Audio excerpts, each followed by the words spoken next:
Hi guys! Welcome back to Tutorial YouTube channel. Today, gagawa tayo ng masarap na ube cheesecake. Ito yon. Ito na yung mga ingredient guys. Tara, magluto na tayo.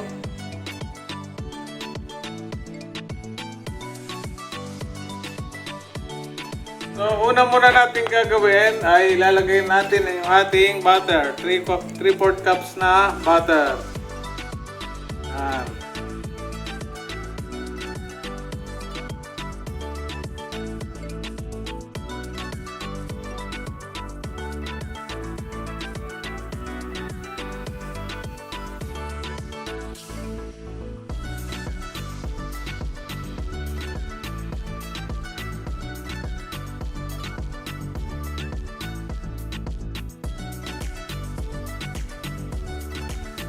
Nag-melt na yung butter, lalagyan na natin yung ating 2/3 cup na white sugar.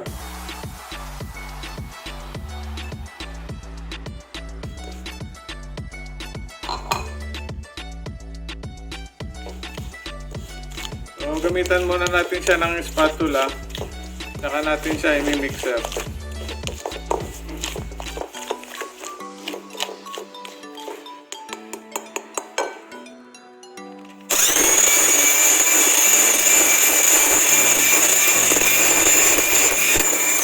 Guys, pagka na-mix na natin, lalagyan natin ng 3 pieces na egg. Lalagyan natin ng 3 pieces na egg. Hindi ko muna siya dinirekta, baka kasi may sira yung ating egg.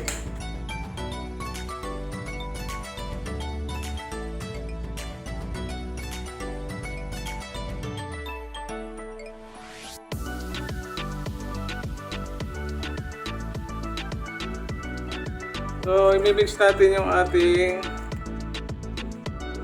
butter. Uli-uli lang natin.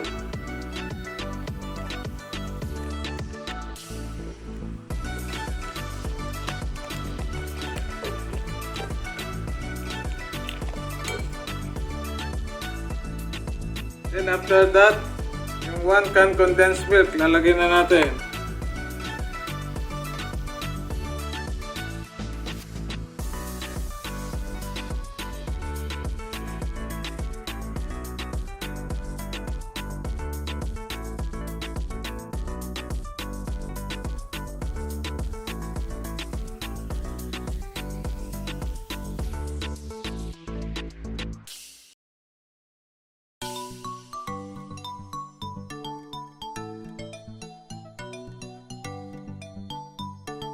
So guys, pagka na-mix na, ilalagay na uli natin yung ating 1/2 cup ng evap. So, ilalagay na natin yung 1/2 cup ng evap. So, haluin natin siya using ng spatula. So, hindi na natin siya i-mixer kasi nadami yung bula ng ating butter. So, tips lang yun guys, no? Dapat spatula lang ang gamitin pag gumagamit tayo ng bako.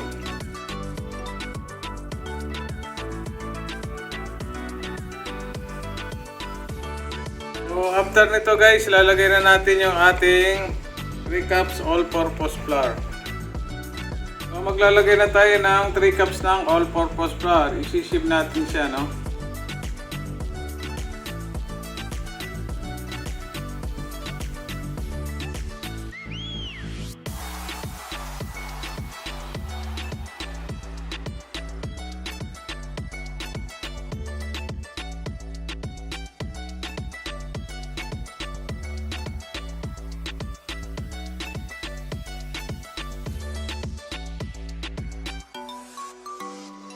And lalagay natin yung 1 tablespoon baking powder.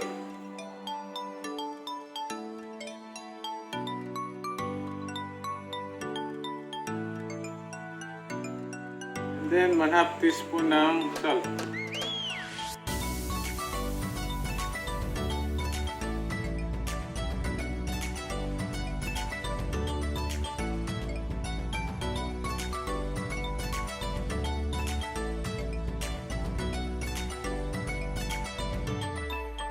So guys, maglalagay tayo ng 1/2 cup ng grated cheese.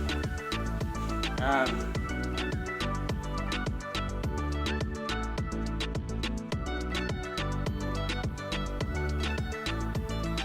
So guys, pwede rin tayong gumamit ng mixer kung meron tayong mixer.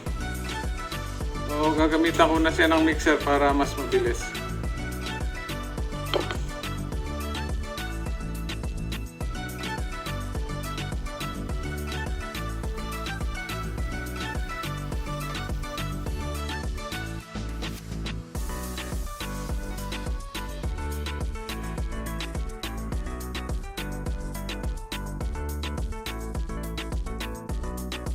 So ngayon, nahatiin natin sa dalawa ito at yung kalahati ay lalagyan natin ng ube flavor. So guys, sinati na natin sa dalawa yung yung ating butter. So yung kalahati lalagyan natin ng ube flavor. So lagay ko muna ng 1 tablespoon.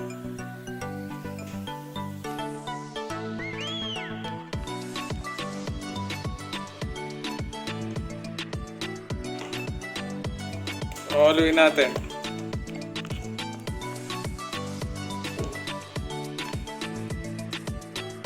So guys, ito na yung ating pangalawang part ng ating ube cheesecake.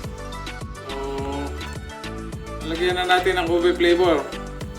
So, ilalagay na natin sa ating molder.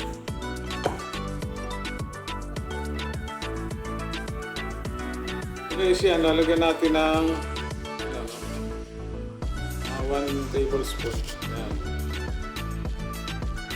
Ito rin, nilagyan natin ng mga 1 tablespoon.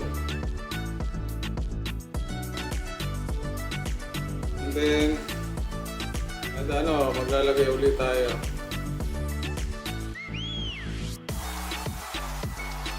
Maglalagay ulit tayo ng 1 tablespoon ulit.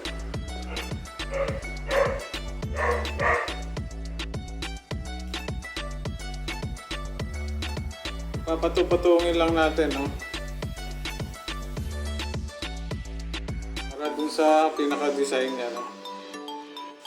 Yan. Yan. Almost 3 tablespoon yan. So, ito na yung ating i-oven na cheesecake. Ube cheesecake. So, pagka nailagyan na natin, medyo itaktak natin. So, depende na sa inyo guys kung paano kayo mag-design ng pagka-ube, no? So, yan. Medyo hinati natin para lumitaw yung ube. Ito, medyo buo.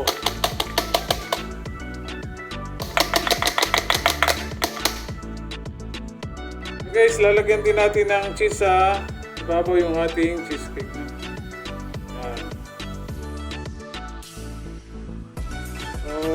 Nalagyan ko na lahat, no? Mas marami, mas masarap. So, yung oven na natin to.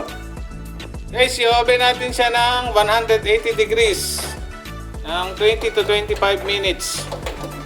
So, antayin na lang natin siyang maluto. At kung gusto nyo guys, pwede rin siyang i-steam mga 15 minutes. Kung wala kayong oven, pwede siyang steamer o kaya pwede rin improvise na oven. Pwede rin kayong gumawa nun.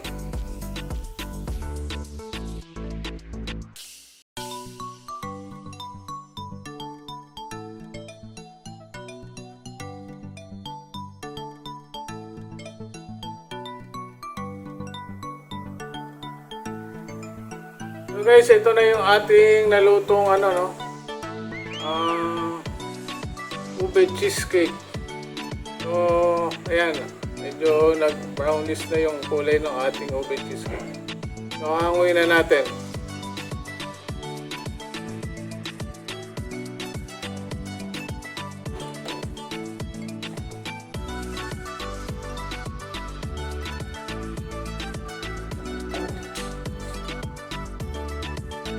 So, ito na yung ating nalutong ube cheesecake. So, palalamigin muna natin siya. So guys, ito na yung ating nalutong ube cheesecake. Wow, ang sarap. Ang ganda. So, titikman na natin. So, ito na yun.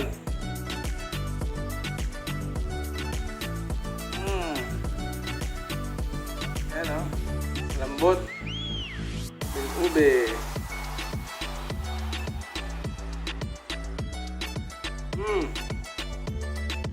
Sarap.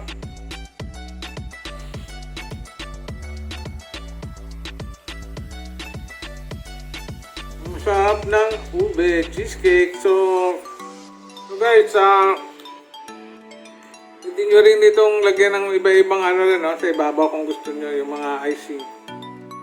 So ito ay plain ube cheesecake. Pwede nyo pang pagandahin kung gusto nyo. Pwede nyo rin itong gawing business kung gusto nyo rin.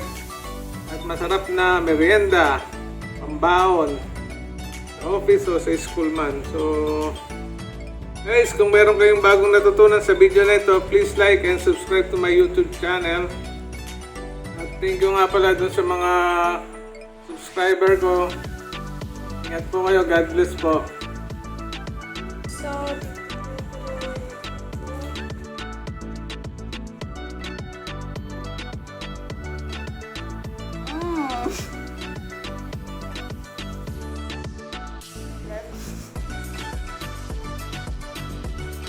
sweet. Ang sarap. So, if you like this video, please subscribe and like. And subscribe and bye.